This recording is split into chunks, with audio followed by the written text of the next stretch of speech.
72 days or less. So Gary, you're on. All right. I will talk loud enough. I need my glasses. They're already heckling. Gary Pina, I've known for over 25 years. Can you believe that, Gary? Yeah. I had to cut his bio in half because he's just an amazing individual. Over the past 25 years, Gary has been involved with teaching, coaching, and playing tennis. Gary has been an innovator with our schools program in New England and actually throughout the USTA sections. He's a certified tennis professional with the PTR, has served on the USTA schools program. He served as president and CEO of USTA New England. He's also a USTA New England board member for many, many years. He served on the USTA National High School Committee, and he also is a high school coach on the South Shore in Pembroke, Massachusetts. So without further ado, I'd like to give a warm welcome to Gary Pina.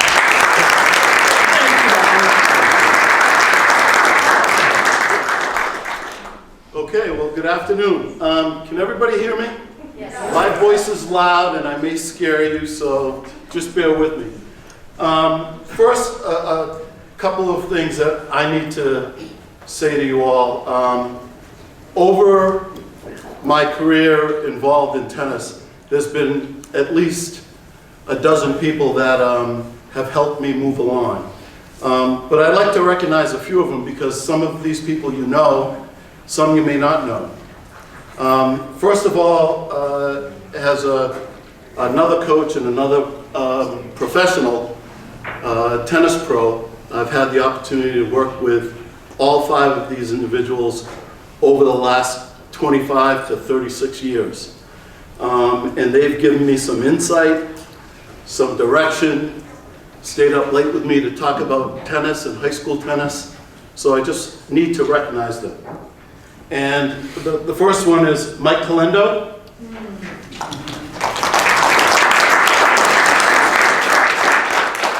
Tony Stingley, if you heard this morning, Tony and I started way back in the schools program, and now he's the director of the school, one of the schools programs. So, yeah, I think he is. But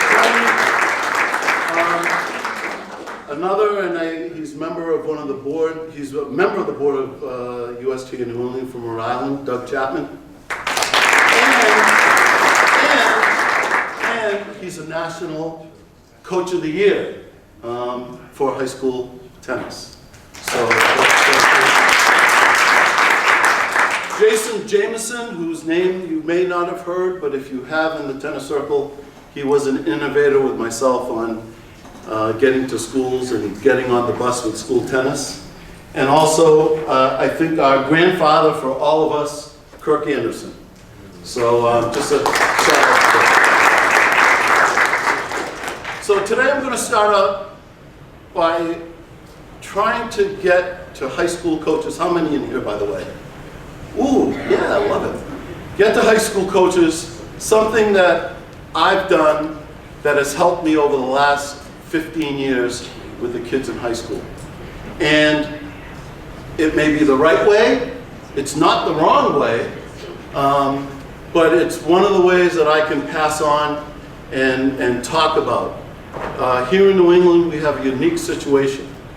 We only have about 72 days with our players. Now, what I'm going to show you to start off with, if this thing works, does this calendar look familiar to all your high school coaches? Huh? Okay. All right, so we start out with, we have to start the 3rd Monday in March. Right? And then, does that look familiar? You start to get your schedule going. And then we start with May, and then boom, it's all done.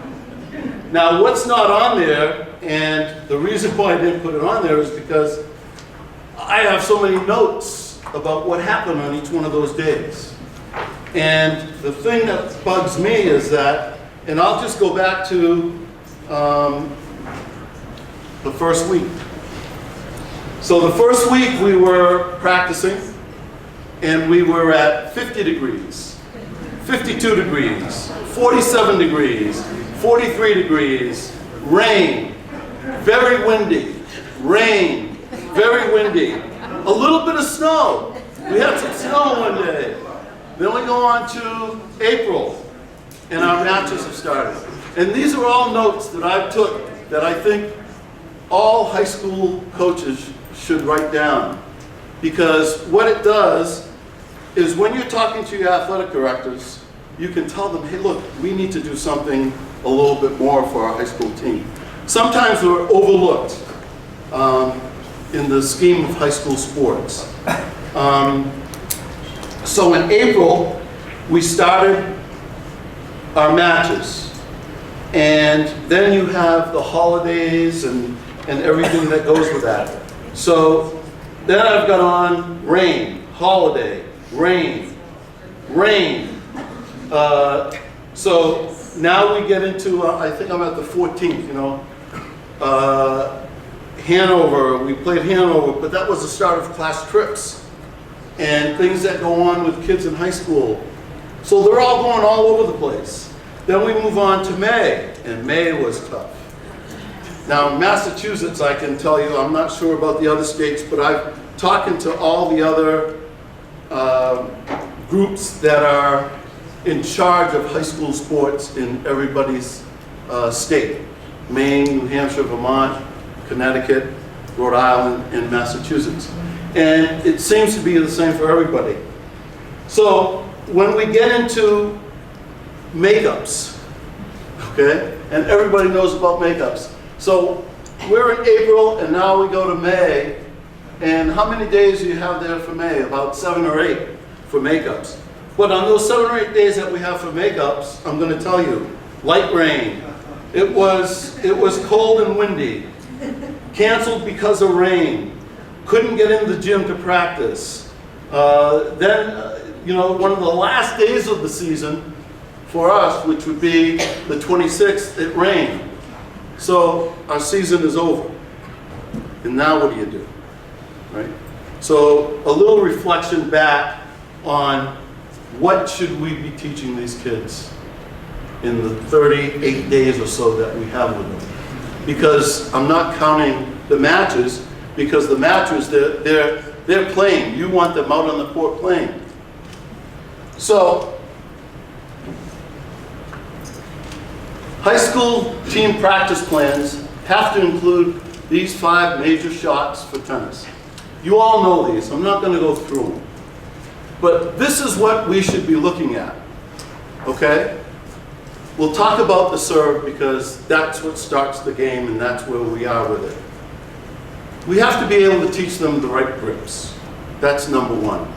You have to teach your student athletes the right grips in order to play.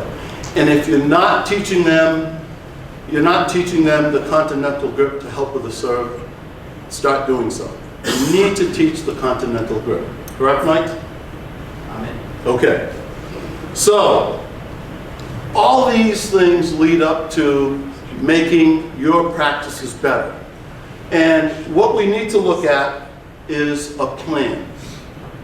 And hopefully, you've all got a plan of action when you go into your practices and your playing.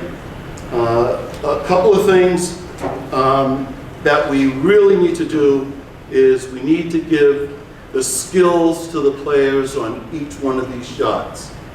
Skills for the serve, and we're talking just that right now, your proper grip, the preparation, your toss, your swing path, and how to hit the ball, okay? We know also that the return to serve is important because all that starts the game, and we need to give that back to them. With this comes from the school team tennis manual from the USTA. Now, how many of you have seen this?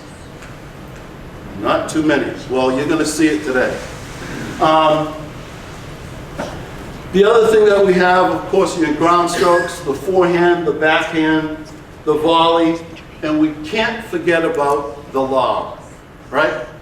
In high school tennis, the log for the kids, that's their bread and butter. Let's face it, unless you have a bunch of pros out there that are playing 1, 2, and 3 singles that have taken lessons all their lives. I coach at Pembroke High School in the South Shore, Pembroke, Massachusetts, and we have about 18 kids a year coming up for the tennis team. About 15 stay on. I have to be cognizant of the fact that some of these kids have never played tennis before. And I think all of us have to be that way. We have to think about that. You all have kids who come out there. So these are the things that we need to make sure that we get to them. The athletes also have to develop good footwork, good eye-hand coordination, have a good feel of their racket. And they should have a good racket. You know, some of the rackets that I've seen, and that's why I'm on a tear with any of my rackets, you know, I beg, borrow, and steal from the head manufacturers. I tell them I need rackets, tell me what the cost is. I try to give all my students a decent racket, all my student athletes. And there's help out there for those of you who think you can't get the help, but you can get it. You can get it to get those rackets. To get the athletes there to develop the good footwork, the eye-hand coordination, and have a good feel for their racket, it leads me into one of the biggest things that I'm a proponent of is eye-hand coordination from the beginning, okay? If kids don't have good eye-hand coordination, they're not gonna make it. So over the years, and this is a long time, I've come up with some tricks of the trade. And you guys are going to get a feel for that today. So, I'm going to pass a few of these up. Somebody want to help me? Okay, just pass these up. Okay. Take some more. Take some more. Give them, and 2 people at a time can work with this. Can you raise your hand if you didn't get a ticket too? I didn't get a ticket. I want to pass those back. Let's see.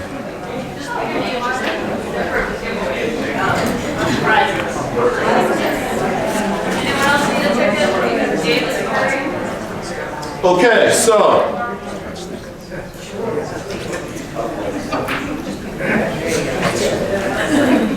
all right, so I call this little thing the quick circle. Okay? And over the years, we've developed this I have developed it with the addition of an ophthalmologist. You know, not my ophthalmologist, some guy that was into tennis, and he told me about the different colors and tracking and tracing and all that stuff. So when I get some new kids in that I see that they're having a hard time keeping track of the ball, keeping their eye on the ball, I bring this up. Now, I give all my kids one of these. All the kids on the team gets one. So this is how it works. Who wants to help? Somebody come up. Come on up. Okay, so standing about 7 feet away right there, okay? I'm going to toss with the hand that you toss your serve with, okay? The hand that you toss your serve with is how you explain it to the kids. And what we're going to do is we're going to toss it up in the air, and as I'm tossing, call out the color of the ball. And you may not get this at first, because adults have a hard time with it, especially older adults, of which I am a population. It's harder to do as we get a little bit older, but if you've done this before, and you have good eye-hand coordination and good tracking skills, you'll be able to do this. And I've found that with high school kids and the kids that are new to tennis, they don't have the good eye-hand coordination. This is one way that I do it for them, okay? So here we go. I'm going to call out a color. You can use 2 hands if you want, okay? So I'm going to call out blue. Okay? Good. Throw it back. Yellow. Yellow. Okay? Now we're going to go yellow. All right, good. So he's good. Go ahead, do it again. Oh, you're good. Red, okay. Toss a little higher. You want to get the motion of your toss, right? That's what we're trying to work on with two things. Motion of the toss, tracking the ball, okay? So blue. There you go. Yellow. Yellow. I got it, okay. So you guys want to try it? Go ahead, try it. Just stand up if you got one. Try it out. Tell me, and we'll get a little feedback afterwards. Try it out. There you go. Yeah, try it.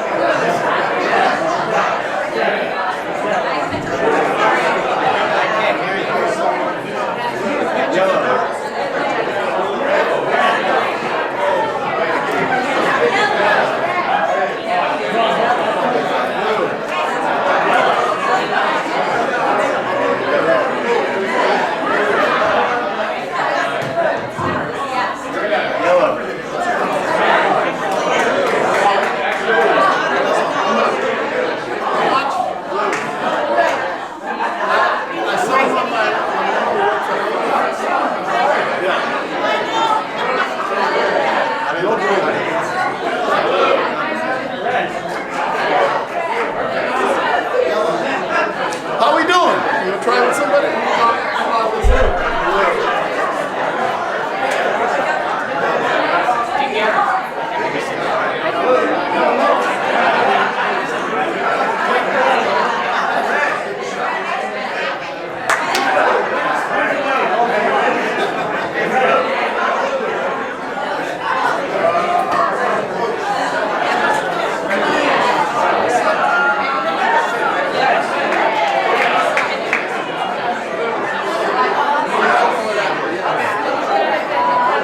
How we doing? Everybody good? All right, a couple more minutes. Somebody else try it. Somebody else try it. A couple more minutes. That's probably too quick. Nice touch.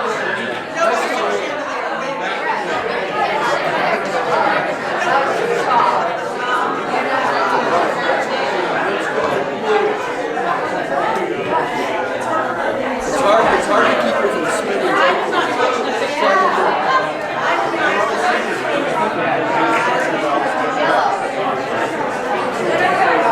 All right, one more. Last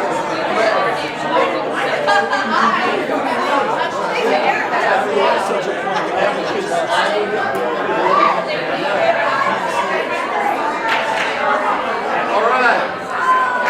All right, folks. All right, that's enough fun.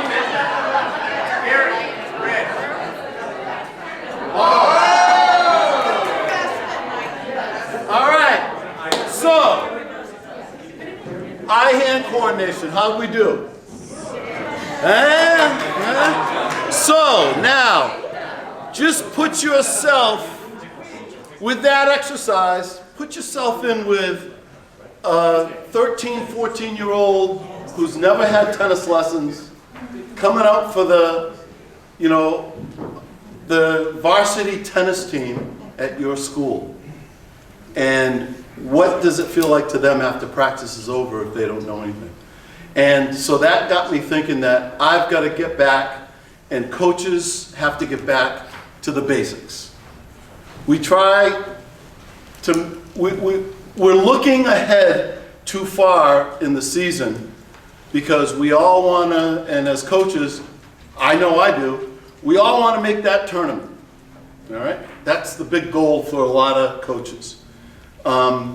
In Massachusetts, and I can only speak for Massachusetts, maybe a little bit of Rhode Island because I've worked with them and around, but in Massachusetts, we have a system where it's a point system for all the schools. So if you're 7 and 13 and you've played some difficult schools, you're going to make tournament, okay? So, and I don't want to belabor tournament play, but the fact is that for me doing all these things, and you're going to see a few more, all these things, I took a 0 and 18 team last year to the tournament for the first time in 15 years. And And we did it by getting back to the skills, getting back to the basics. As I showed you before, the serve, all those drills that I worked on, that I gave to the student athletes that they can take with them. Somebody else said it today. I was talking with someone and they said, you know, a lot of the kids are visual learners. Right. A lot of kids nowadays are visual learners. Why? You all know why. They sit at home in front of their Game Boy or whatever you call it, Nintendo and all that. And that's what they're doing. They're not reading what we tell them to read and things like that. So Quick Circle works. I'm telling you that it works because I've done it. I've seen the improvements from the kids. It's only a little thing, one of those little things that we as coaches can do for our kids. You may have something else that you do. This is what I do that works for me. The next thing that I'm gonna move on to is, let me see what's up there. Oh, okay. All right, so we get into what I called ACED, A-C-E-D.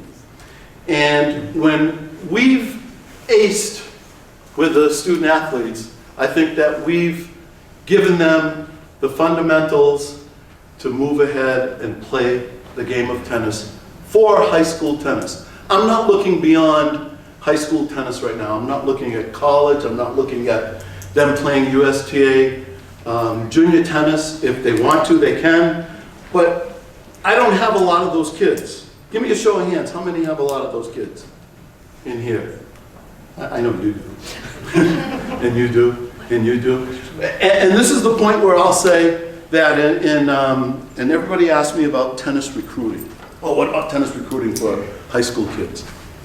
If there's a movement out there, it's called tennisrecruiting.net, and they list the top 100 kids in the United States that they're looking at for D1 tennis. All right? These are the top tennis players within the United States. So I went in and I looked and I said, okay, I'm going to be talking to everybody from New England. Let me go in and look and see how many kids are in there from New England. We only have 3. 3. Okay? And there's a 4th one coming up, but that person is a 8th grader. But they're already looking at that 8th grader. I'm not going to give any names and anything like that, but let's see. 3 were from Connecticut. 2 were from Connecticut. One was from Massachusetts, and the other one was from I can't remember. But anyway, you get my point. Okay. So what I've decided to do was make sure that the kids understand ACE. And that includes anticipation and timing, concentration, eye-hand coordination, and depth perception. Okay? The kids have to be able to have all of these. The eye-hand coordination is essential, as I said. And the concentration and timing is essential. There can be no lapse of concentration during a point in a tennis game. It may mean losing the point, especially when receiving a serve or playing at the net. It's important that when you develop your plan for your daily practices, that you include these things in it, I think. Okay? This is what I did. The depth perception, it's necessary for you where you hit the ball. It helps in evaluating your opponent's position and judgment of whether you decide a ball hit to you will land in the court or out of the court or out of bounds, thus helping you decide if you played the ball or not. So depth perception is a big one, and I take that all back to eye-hand coordination. So aced, once the kids have reached all these 4, I think that now's the time that you bring them to get to play-based practices where they get on the court and they go. I spend those 2 weeks of my season on skills and drills and getting the kids ready. Now, obviously, I have to move indoors sometimes because of weather. So we do a little bit of, you know, short tennis, short courts, all that stuff. But we have to get the kids ready in just basically 2 weeks.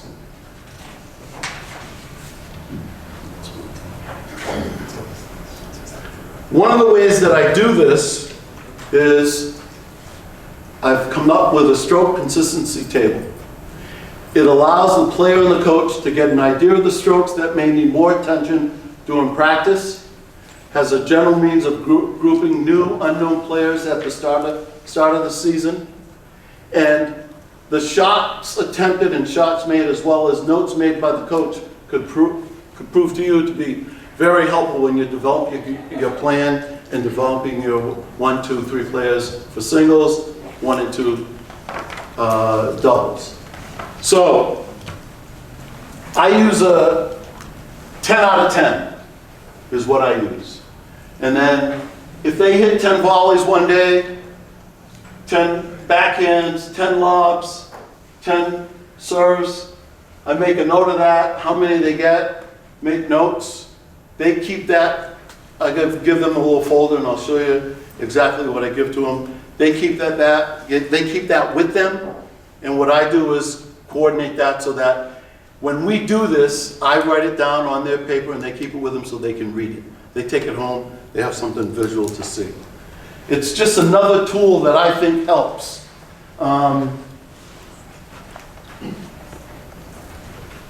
And I think it's worked over the years. Gary, can I ask a quick question? Yeah. Are you doing that while they're playing a match, or are you doing? No, I'm doing that at practice. This is a practice tool. I don't use anything for matches. I don't think that we should put the pressure on the kids during a match in order to. So let me change Yeah. it. So I understand it's in practice, but it's like you're saying 10 out of 10. Is there a drill that you would check that, or? Yeah, we could do a serving drill. Got it. A serving drill. Okay, you put them on. You know, Fortunately for me, I have 8 courts at the high school level. You should find out. Say no more. Say no more. That's right. So, and I'm going to tell you how we got to that in a little bit if we have time. Because, you know, they only give me, what is it, 50 minutes? 50. Yeah, I could talk high school tennis for 5 hours, you know, but they only give me 50 minutes, so I'm trying to get a lot of stuff in. But I use this at practice. I don't use anything at the matches Before except. you cut the team? I'm So sorry? Do you use this to pick your players? I am a no-cut coach. I don't cut anyone. At Pembroke High School, we have a motto: nobody gets cut. So now, I don't have anybody to help me with that, so when I get 25 kids on the court, I get 25 kids on the court. I make do. When the girls' coach gets 36, like she had this year, okay, I stay and help. That's just me. That's not everybody. You know, everybody says, oh, we only can have, 16 players on the team. Why? So you're getting rid of 8 players that want to play tennis, and they're not going to play for the rest of their life. Yeah. They're all done. They're all done. So I encourage no-cut coaching. And that leads me to, wait a minute. That leads me to, we'll give our first raffle hat out. Wait, Did everybody fill it out? Fill one out, so we'll just pick one. You get a hat. Net Generation hat. Kids that are from another area or not playing on the team or anything like that. Because if you do, you're in violation. Now, I'm not going to talk about coaches who violate, but I've seen it in Massachusetts, but it is a rule. And I'm pretty sure it's a rule in other states. Okay? Yes, sir, quickly. Can you speak to why you don't have the overhead? The who? Overhead. Yes, because I tell my kids, I teach my kids to let the ball bounce, okay? I don't believe that high school kids, unless they've been in pro training with a pro, understand that concept. So my thing to them is, when you get a ball in the air up like that and they're going up there like this and they're looking for the ball, let it bounce and get it back over the net. Start the point over.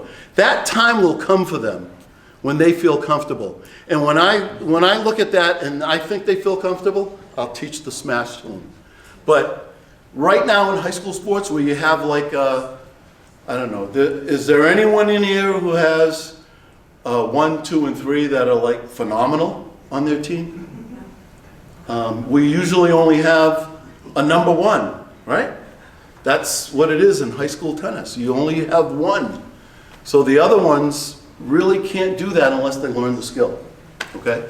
And I teach that to them later on. How am I doing for time? 2:15. Oh, we got time, okay. So,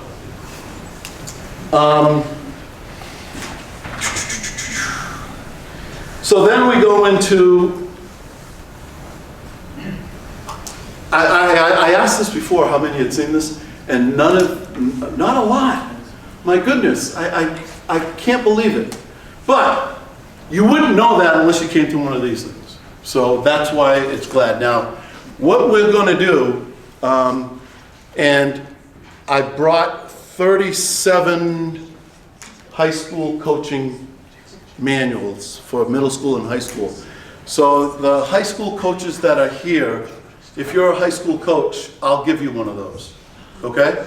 But this is a culmination of the USTA, Tony Stingley, a bunch of people working in the schools program, putting together a program for high school and middle school. This has everything you need to be a high school coach. It has the practice plans. It has the preseason plans. It has a sample practice plan so you can, but the most important thing that I think is in this book, and I gotta find it and show it to you. I don't know if I put it up there. No, that's jump rope. Go back. I'm gonna have you all jump roping in a minute. But the most important thing is that in this book for me is that it gives in here everything I talked about in the first slide about the forehand, the backhand, the serve, the correct grip. So all you have to do is read and understand it and teach it, okay? That's the correct way to do this. And it's in here. It's the correct way. It may not be your way, but it's the correct way. Because this is what we're missing in high school tennis. We're missing the skills that are in this book and things I talk about and what Tony talked about earlier. We're missing the skills that these kids should have. So this book gives it all. It's funny, and we talk about visual learners. And so each one of my kids, when we have the team meeting, you know, you're coming out for tennis. So each one of my kids, they get this sort of stuff. Hold on. So I give them a quick circle, okay? They get a jump rope, all right? They get a can of balls. You'd be surprised how many kids don't have balls who come out for tennis. It's great, and I don't mean that, you know, the other way. But also I give them a packet, and in that packet are the things I'm talking about up here, okay? So, and this is a lot of work, but you're a teacher. You should be doing this for these kids, really, because it helps them. So they get the stroke consistency table. I fold it all up very nicely and I put it on colored paper and blah, blah, there it goes.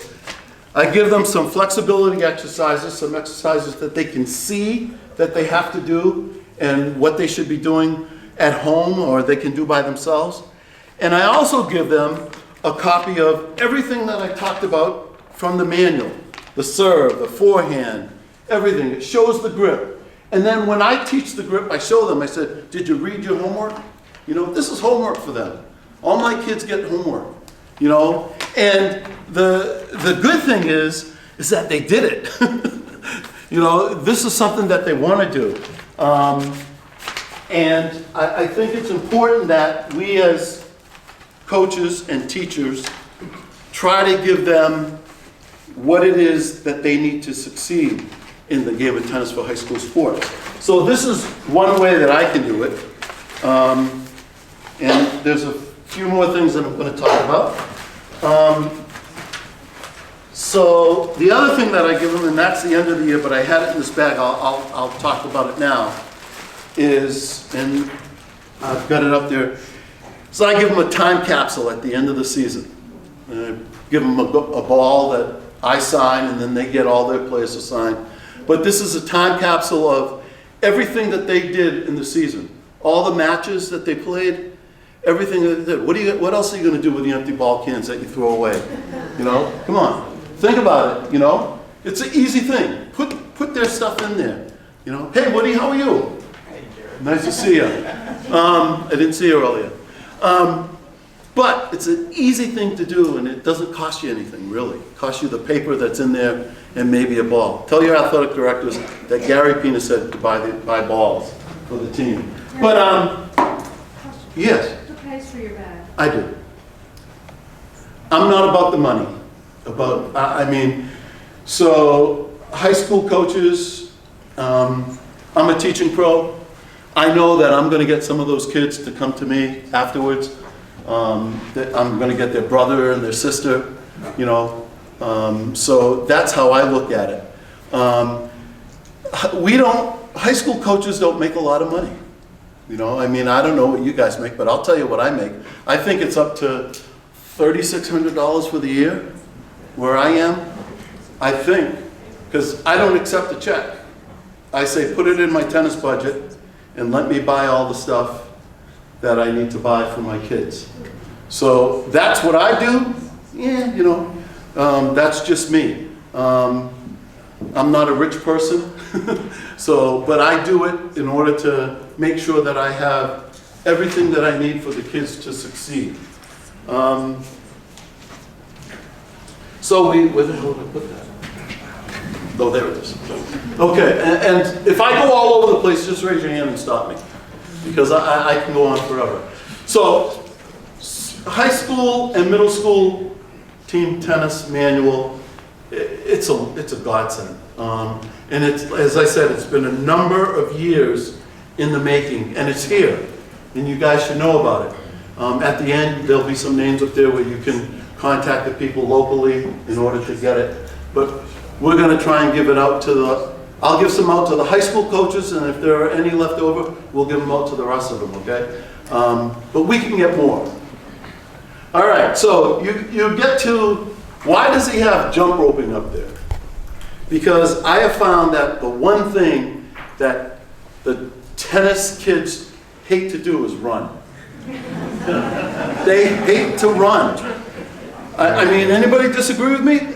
Who wants to do line drills and this and that? But I found that jump roping, it's a great form of cardio health. It improves the coordination. It provides a full body workout. Jump roping enhances your balance and your coordination, and the kids tell me it's fun. Now, I can jump rope. I'm pretty good at it, you know. And I don't, the other thing that I want to get out, I don't tell the kids to do anything that I can't do. And over the years, the one thing that I will not let anybody do is beat me. All right? That's my thing. So my kids always want to play me. Okay, so this year in the Pembroke High School team, we had one of the number one girls in the state, and she said, "Coach, I want to play you." I said, "No, I don't want to play you." Because Because she was number one. So I made up something like, I'm only playing boys. But she kept on insisting. She kept on insisting. I want to play you. I want to see how really good I am. Well, I said, okay, I'll play 3 games. I said, and if whoever wins 3 games, that's it. Well, of course. So what do? I do Mike Calendo's serve. Mike Calendo taught me this serve. Toss it up and spin. Boom. He taught me that serve years and years ago. And I used the spin serve to get out of it. I beat her like 2-1. I think she beat me 1 game. And she goes, Coach, am I still good enough? I go, you are good enough, but you can't beat me. So those are, I don't do anything on the tennis court that I can't, that the kids can't. I don't teach anything on the court that I can't do. And that's something just mentally for me. And I play the kids and I play with them and I teach them. When they do something wrong and I'm playing them, I stop, tell them what to do. But jump roping is one of the things that if you haven't incorporated it in your program, you should. I think these, I don't know what it is. Let's see. The jump rope, this is just a regular jump rope. But if you tell the kids, buy a jump rope, you should see what they come with. So that's why I started giving up. One kid came in with a clothesline, and he's trying to jump, and it didn't work. So I think this cost me, like, if you buy a bulk of them, 98 cents or something like that. Apex Sports or something like that. So I incorporated in that because I recruit from the boys soccer team. I help recruit from the girls soccer team. I help recruit from the boys that play lacrosse. Now, saying that, all these kids are already student athletes in another sport. Very rarely do we get someone that has never played any sport in high school. I mean, I think they've played something, whether it be in gym class or what have you. So I agree with it to an extent about running. So that's why I incorporated this in. I still make them run, but they don't run as much, I guess is what I'm saying. So this is a good tool in order to use, in order to help out. Gary, 3 minutes? Whoa, no way. So you should all pick a perfect practice, okay? I've laminated mine. I've been using it for 10 years, and 10 or 15 years because it came out a long time ago. My perfect practice when the kids get good enough is an inside-out forehand, okay? Consistency from the baseline. These are drills that I've come up with that I think that they can do once they've done all that other stuff and gotten all the drills and skills that I've given to them. Reflex, anticipation, drill, volley. That's one of my best ones. I can feed really good. Tony Stingley, thank you for teaching me how to do that. With the volley, I can knock it out. And then the return of serve. So those are my 4 go-tos whenever I think I'm going to have the kids do a workout. I gotta move on here. Top 10 games every coach should know. USTA had the top 10 games. This is another compilation of all the games that all coaches in high school should know. Everybody worked on this going back 15 years ago. Now it's incorporated in the book. Some of the names have changed. Some of the names have changed in the book, but if you go online and look the top 10 games every coach should know, this will come up. You can print it out, and it's right there for you. Go from there. Use those games. Okay, so the other thing, keep stats on your kids. That's what I give them in that little time capsule. The one thing that every kid wants to know, right here, total games played. That's a big one. They don't care about winning or losing, but they want to know about how many games did I play this year, coach? how many games? So I started keeping track of it, and you know what? It makes sense. Because they can get a percentage of how many games that they won and all that stuff. And you know, this doesn't look good right now because my kids had a good year, but my number one only won 48% of his matches. But we played some tough teams. You know, we're in the South Shore League. We played Duxbury, Hanover, who else? Marshfield.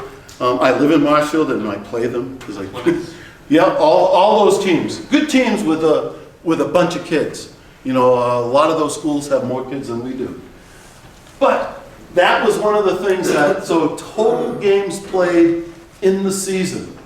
And it's very easy to do, right? You just go back and look and you count up 6-2, 6-3, there's 12 games, right? So you can get that very easily. It's one of the things that the kids will love, okay? Okay, 2:30. What time am I done? 2:30. Oh.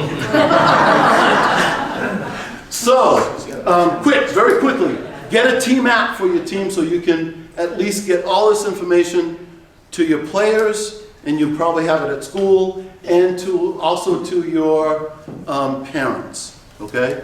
Team app. Very easy to get, it's free. I love free stuff, okay? So they need that. High school tennis governing bodies, these are all of them in New England. I've talked to every one of them. The only ones that I've had really good connection with, Mass, Rhode Island, and that's about it. You know, that's about it, because they won't give you any information. But I encourage you to do that, get on their tennis committee. I sit on the Mass MIAA committee, and my voice is heard, as you well know, because I'm very loud. But that's the other thing you should do.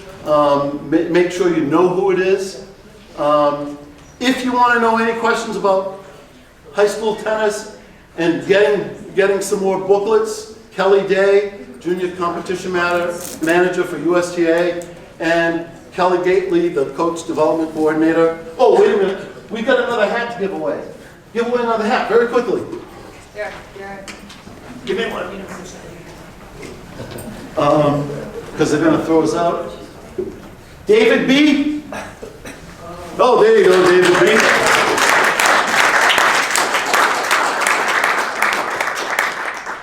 All right, and I've got two more things. Oh, there's your ticket. Are they going to throw us out? God. Two more. No pressure. No pressure.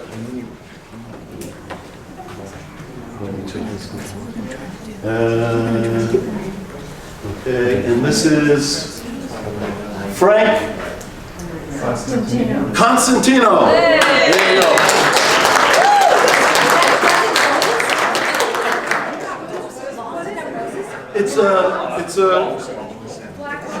It's Black Ox. Joanna? No. Oh, right. Joanna Beal? Wait, what are those? They're Net Generation banners for your court. Okay? The last thing, here's the last thing. If you want to talk to me, I'll be out there because we got to get out of here. This is from here. You guys arrive to the court, you're the last to leave. Inspiring all the student athletes around you. You know, it's unwavering, I know from many high school coaches, of your commitment. And beyond the court, you bring out the best in each student athlete, and that, my friends, lasts a lifetime. So thank you. If you want to talk to me, I'll be out there.